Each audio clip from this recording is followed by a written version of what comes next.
Good day and welcome, America and beyond. I'm Tom Donahue for Tom Donahue Reports. Patriotism in action, putting America first, New World Order dead last. Constitutionalist, proud protectionist, and political independent. And I received, an email of concern that they thought that I was supportive or sympathetic or empathetic towards General Petraeus.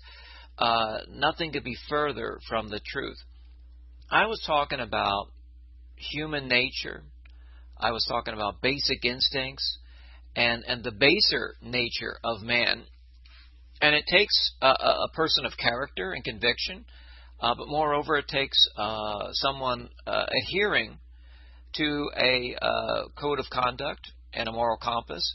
And General betray us, Mr. Fall from grace in a state of disgrace, was careless and reckless, and he dishonored himself and, of course, his relationship with the military and, more importantly, his wife and his creator. And so the point I was trying to make was that adherence to a moral code or the moral compass, and it takes a great deal of dedication. And it certainly takes a certain level of resistance to temptation. But I didn't think there was a grand conspiracy so that, we'll come up with this, true or imagined, in order to insulate the general from having to testify. And he did testify. Matter of fact, today I didn't really tune into the reports, but he did testify with the United States Congress and meaning House of Representatives, or at least the committee and the Senate. So that was another. I almost have to say false flag from the alternative media. Reports from the fringe. Just like they said, HAARP caused the devastation as it pertained to Sandy and the eastern seaboard. Really? And then you blame just one specific group that runs the world. Well, guess where the center of finance and where so many of people of that tribe are doing their business and even reside? Yeah, New York City. And many on Long Island. A lot of mansions. There's a lot of wealth on Long Island. So it's just ridiculous that they would engineer a HAARP project to devastate their center of finance and residents. It's just silly. But you can't confuse the facts. You definitely can confuse them with the facts because their minds are made up. And so they'd rather deal with fiction. Well, you also find that even in the mainstream, because of political partisanship, that it does not matter what the truth is. Whatever will bring you closer to a political triumph, political calculations and victories, and the party matters more than principles. But Ron Paul's different. And we're going to pivot now towards Ron Paul, secession. He gave a farewell speech, which I will address and I will attend to in a later broadcast. But the final point about Petraeus was that I don't find him to be an honorable man. He was never, to me, a revered general. But I don't know his whole story because I'm a non-interventionist. Okay, I believe I'm an America firster, and I don't believe we should meddle, interfere in the affairs of other countries unless our absolute national security interest is at stake. And even then, we proceed judiciously and with prudence, and that's the way I see it. And of course, you declare war if it has to do with war games, okay. Which we don't do in the modern age. This story, and I talked about this in the previous podcast stream, of secession.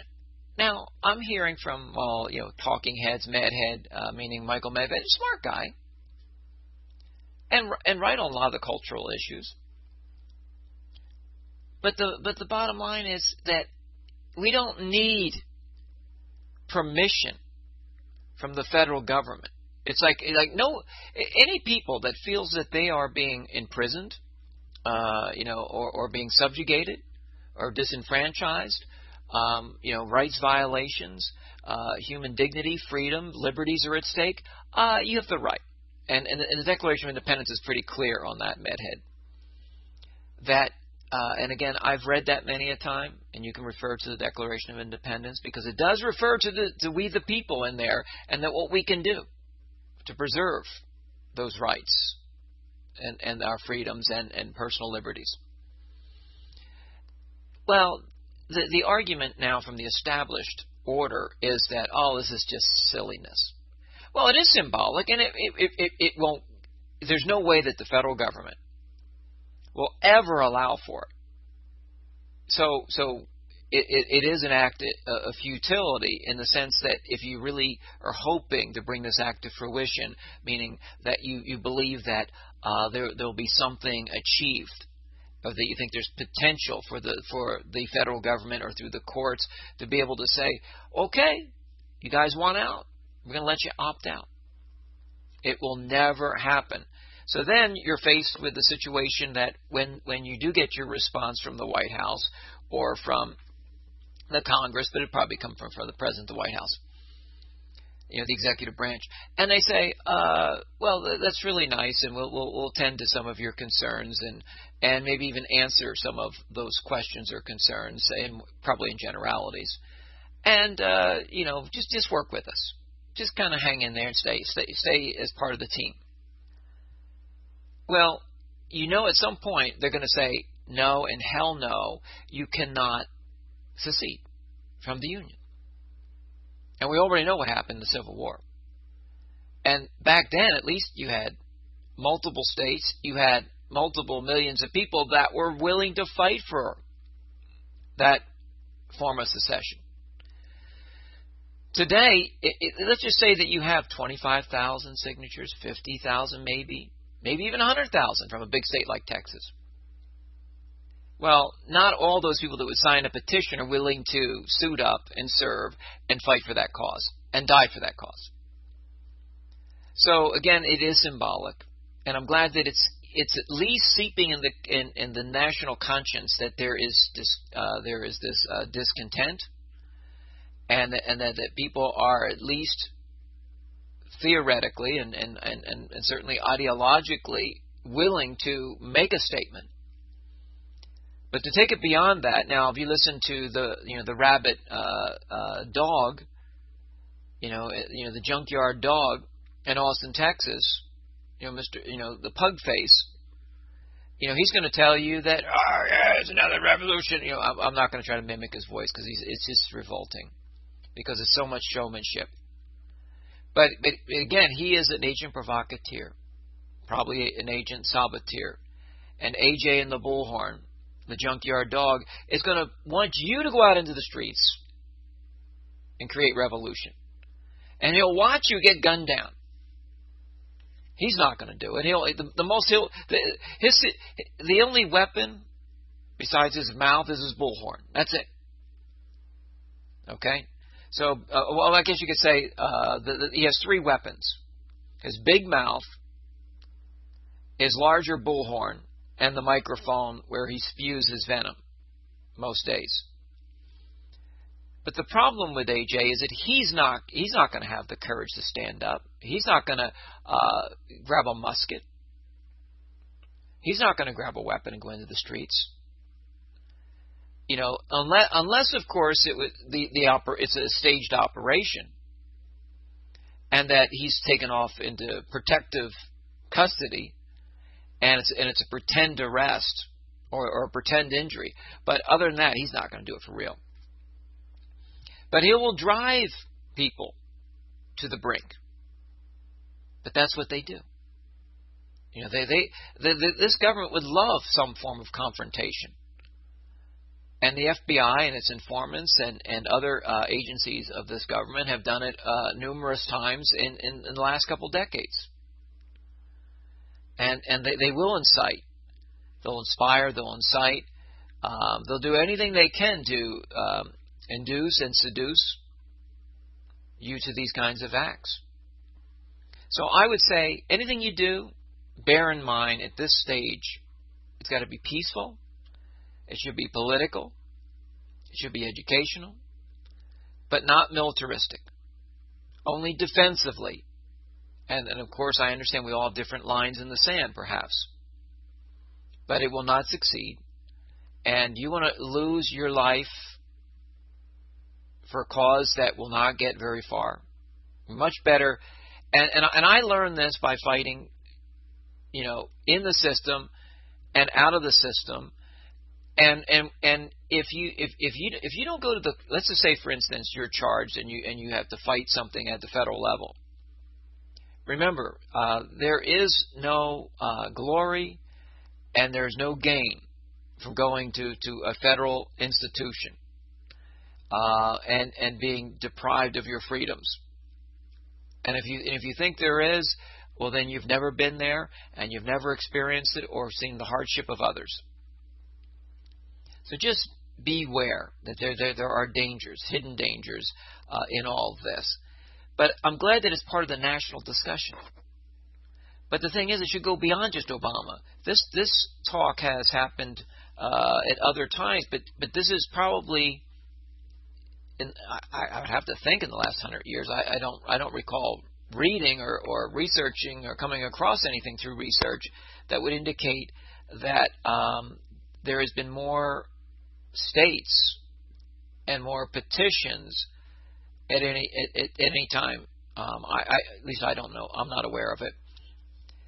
Now, I talked in the last broadcast that we had, even in California, now they don't want to leave the Union, but they'd like to divide that state up into three because, they're so distinctly different or disparate from the other parts, not just geographically or regionally, but ideologically and politically. And so there was talk of that. But there have been several states, whether it be, I'm almost certain I could name them, and if there's any reason, if you were to prove otherwise, that's fine. But my understanding is Texas has talked about this. Even the governor, again, but he wasn't serious and he backed away during the campaign, and certainly most recently Rick Perry. But there has been Texas talk. There's been very strong talk of Alaska, Hawaii. And it has nothing to do with the militias or the Patriot movement or the Freedom or Liberty movement. It's all more about nativism and those folks that were native and more the original folks that or ancestry and roots from the Hawaiian Islands. So you have Hawaii, you have Alaska, you have Texas, Montana is another state. Idaho is another. And I think there was even talk of the state of Washington and maybe even Oregon, and there might have been others. But now when you're talking somewhere between 40 and 50 states that are actually have signed petitions and petition drives, but most of it's being done because of Obama and the abomination. But why isn't this, or why wasn't this an issue during the Bush-Cheney regime, or even through the Clinton years? And there have been other years of reigns of terror and tyranny, at least from my perspective. Now, there's a couple other things I want to touch on. But Ron Paul has given his farewell speech because, this is his last term, and he decided not to run for another term, although he could have, just like Paul Ryan. He decided not to and call it quits. So he'll no longer be a congressman here in about a month or so. So he gave his final farewell. The speech, that some congressmen and senators do when they wrap up, a long career. But he's talking about the founders believed in secession. And so if you look at the Declaration of Independence, and if you and that should be the model. So just because now we're in, this so-called perfect, trying to form a more perfect union, and we're indivisible, well, that's the intention. But again, the escape valve is that if government becomes tyrannical, why would Thomas Jefferson say that in all likelihood, within a generation, and also in other speeches he said within 2 decades, or every 2 decades, or every generation, which would be 25 years, that you would have to consider active, outright revolution, in order to preserve our freedoms and our rights. And so you can look at it that way, that the founders believed in this, and they were the original rebels and revolutionaries, and they broke off from, as you know, Great Britain. And so even though, I think any people that feel that they're being disenfranchised, that they have been, that their rights have been in any way infringed or curtailed, and that they feel that they're living under a tyrannical regime, that and there's plenty of other adjectives I could throw in, but I think you get the point. That we do have the inherent, the God-given right. It's commonsensical, but also commonsensically you have to look at, is it possible? And I say at this juncture it is not possible. It would be absolutely thwarted, and it would be very bloody, and it probably wouldn't be long-lasting. In fact, if the issue was pushed of secession. I just want to see how I'm doing on time here, because this is going to be a topic that I'm going to further explore, and I guess listening to a few minutes of the Medhead and some others, both in the left and the right media, that they're saying that we don't have a right to this. And so they're telling, see, that's why it's, thankfully, the founders made sure that we had a Bill of Rights and there was a 9th and 10th Amendment, because, you just cannot write, just because, to look for something in writing to justify an action is patently absurd. It's completely ridiculous. But I did point to the Declaration of Independence. But in the Texas state constitution, I believe, because when they came in as a state and they were a sovereign country, a republic, that there was concern that maybe it wasn't the right decision or the right fit, or that that it may not work out. And my recollection, again, I have to go back to the Texas state constitution, is that they have a right to secede. And it's a safety valve within their state constitution. Now, that should serve as precedent to the other states, and I think, of course, the Declaration of Independence, as I mentioned. But I'm going to carry over this discussion, and I'm going to do a little more research, and I'm also going to spend time on Ron Paul's farewell speech. But I'm not going to be able to elaborate at this point, because I'm just doing a 20-minute monologue or broadcast session. And just remember, when I do a 20-minute session, most shows you'd have to listen 30 to 45 minutes to get 20 minutes of programming, because it is so chopped up, and there is so much commercial interruption and clutter and chaos. So that's why I really feel good about giving you these chunks that are uninterrupted. Some of it's stream of conscious and free form, the way it flows. And other times, matter of fact, my intentions were to read from these articles. And rather than getting started and not being able to finish the next broadcast, I will get into that in more detail. But I'm very proud of those petitioners, and I'm really glad that this has been organized in most, if not all, the states, and some more successful than others. And it will get addressed. The problem is, you're going to get a no? No, not just no, a hell no.